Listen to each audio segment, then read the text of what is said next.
Matthieu 21, chapitre 21 à 22. Je lis la parole. Jésus leur répondit, je vous le dis en vérité, si vous aviez de la foi et que vous ne doutiez point, non seulement vous ferez ce qui a été fait à ce figuier, mais quand vous direz à cette montagne, ôte-toi de là et jette-toi dans la mer, cela se ferait. Tout ce que vous demanderez avec foi par la prière, vous le recevrez. Amen. Alors ce matin, ici, le Seigneur nous appelle tout simplement à avoir la foi. Amen. Jésus leur répondit, je vous le dis en vérité. Il le dit à qui? La Bible nous parle ici d'une histoire de figuier, ici, qui n'a pas été productif. Un figuier qui normalement devait produire des figues pour nourrir les habitants de là où il a été planté.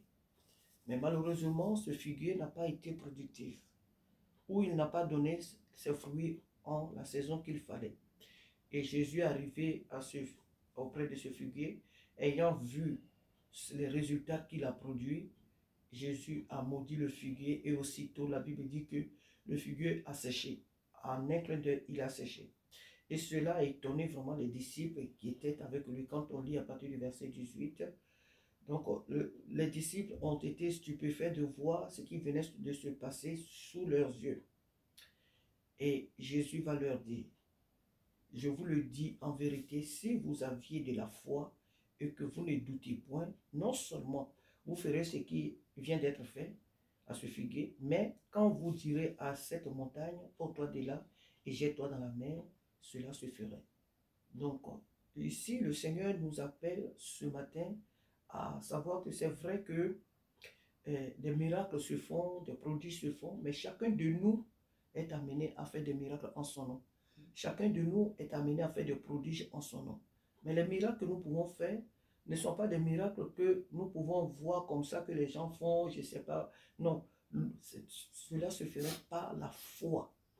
Nous pouvons produire les fruits, les œuvres par la foi.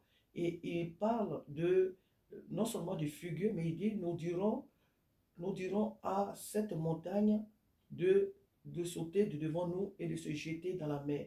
Et nous savons ici que Jésus, parlant de la montagne, ici, il veut parler des problèmes qui peuvent avoir l'apparence des montagnes.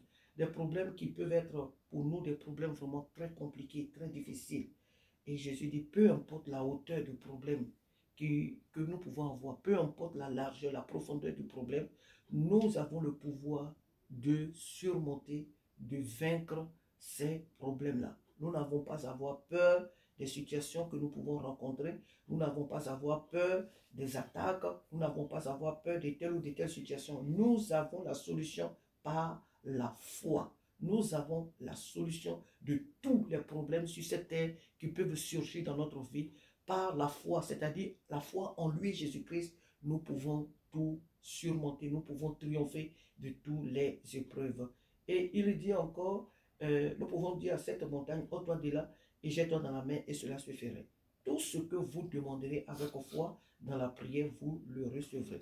Ici, le Seigneur veut que nous persévérons dans la prière. Là, quand le Seigneur parle de la prière, ce n'est pas forcément des petits mots, je ne sais pas quoi. C'est vrai que toutes les prières sont des prières, peu importe tout dépend de la source, tout dépend de la manière dont nous la faisons. Donc, il y a des prières d'une phrase, si elle est faite par la foi, oui, bien sûr, elle peut agir. Mais il y a aussi des prières faites par insistance, par persévérance.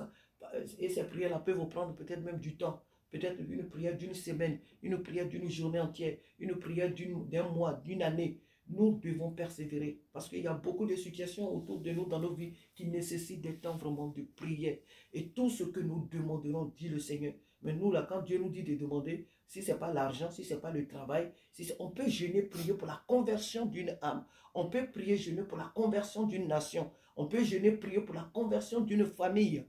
On peut prier, jeûner pour, en tout cas vraiment pour le salut, pour d'autres situations. Il n'y a pas que tout ce qui nous concerne. On peut prier pour le salut des âmes, on peut prier pour beaucoup de situations. Donc, le Seigneur nous dit ici que tout ce que nous demanderons dans la persévérance, dans la prière, tout ce que nous demanderons, il dit, tout ce que vous demanderez avec foi, pas avec les doutes, pas avec des incertitudes, pas avec, oh mais bon, écoute, je vais le faire parce que, bon, il se peut que cela, bon, mon frère a fait, puis ça a marché, donc moi aussi je vais faire et ça va marcher. Dieu n'est pas un objet qu'on essaie, ou un vêtement qu'on essaie pour voir si ça peut m'aller ou pas. Non. Où tu vas, tu pries, ou tu pries. Tu veux prier, tu pries. Tu ne veux pas prier, alors tu ne pries pas. Mais Dieu ne se sert pas comme un vêtement. On ne va pas m'adouer Dieu pour dire non, non, non. Je vais essayer, peut-être ça va marcher, peut-être ça ne marchera pas. Et peut-être, à partir du moment où tu as eu la pensée de peut-être, sache que ta prière n'aura pas de résultat. Ça n'aura pas de résultat.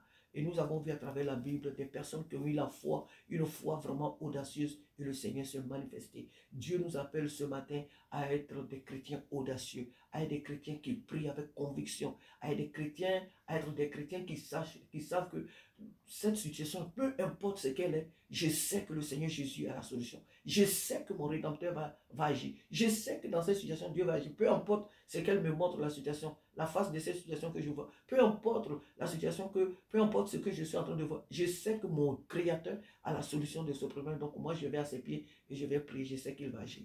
Ayons une foi audacieuse. Persévérons dans la prière. Lorsque nous demandons des choses au Seigneur, persévérons dans la prière. Donc maintenant, si nous avons une foi qui dit que, qui nous amène à penser qu'une seule phrase, le Seigneur va agir. Bien sûr, si nous disons une seule phrase, que le Seigneur veut agir, il a fait avec la femme qui perdait le sang, il a fait avec le centenier, dis seulement un mot et mon serviteur sera guéri. Il n'a pas jeûné, il n'a pas fait des choses il a dit seulement, il dit Seigneur, dis un mot et mon serviteur sera guéri. Et c'est ce que le Seigneur a fait, son serviteur fut guéri. La femme qui perdait le sang, elle a dit, si seulement je peux le toucher, je serai guéri. Elle l'a touché et elle a été guérie. Donc il y a des fois sur plusieurs formes. Et ça encore, c'est une foi encore à une autre dimension, encore beaucoup plus élevée. Donc celui qui pense ou celle qui pense qu'en disant seulement un mot, il va recevoir la solution à son problème, que cela lui soit fait comme le Seigneur l'a dit souvent dans sa parole, selon ta foi. Que cela te soit fait selon ta foi. Mais nous devons comprendre qu'il y a des situations dans notre vie qui nécessitent vraiment des temps de prière. Nous devons persévérer. Le Seigneur ne veut pas qu'on se décourage parce qu'on a prié une fois pour une situation, on n'a pas vu le résultat, on baisse les bras. Nous devons continuer jusqu'à ce que nous voyons le résultat de la prière. Et ici, nous sommes témoins des résultats des prières. Nous sommes témoins ici des résultats des prières que nous adressons à Dieu. Notre Dieu n'est pas une montagne, notre Dieu n'est pas un objet, notre Dieu n'est pas un être humain qui dit des choses et qui ne les accomplit pas. Dieu est fidèle à sa parole. Ce que sa bouche dit, sa main l'accomplit. Alors, soyons des chrétiens qui prient. Soyons des chrétiens qui prient. Ne nous lassons pas. Ne soyons pas des chrétiens qui s'aiment murmurer. On voit telle situation, on se met à murmurer. Tout le temps, on se met à murmurer. Tout le temps, on se met à se plaindre. Non. Chaque situation, exposons-la, amenons-la là devant le Seigneur et le Seigneur va intervenir. Amen. Et la Bible dit pour finir, dans Hébreux 11, or la foi est une ferme assurance des choses qu'on espère et une démonstration de celles qu'on ne voit pas. Donc, persévérons dans la prière et demandons qu'est-ce que tu veux en cette année qui est passée, qu'est-ce que tu as voulu que tu n'as pas vu le résultat, qu'est-ce que tu as demandé à Dieu et que tu n'as pas vu l'accomplissement. Je ne te dis pas que tu verras l'accomplissement en cette fin d'année. L'accomplissement peut être en 2025. Alors persévérons dans la prière. Persévère dans la prière. Persévérons dans la prière. Continuons de demander et ne nous lassons pas. Parce que celui qu'on prie, il a des oreilles pour entendre. Il a des yeux pour voir, les mains pour nous délivrer. Faisons confiance au Seigneur car il veille sur sa parole pour l'accomplir. Que son nom soit béni ce matin. Amen. Alléluia.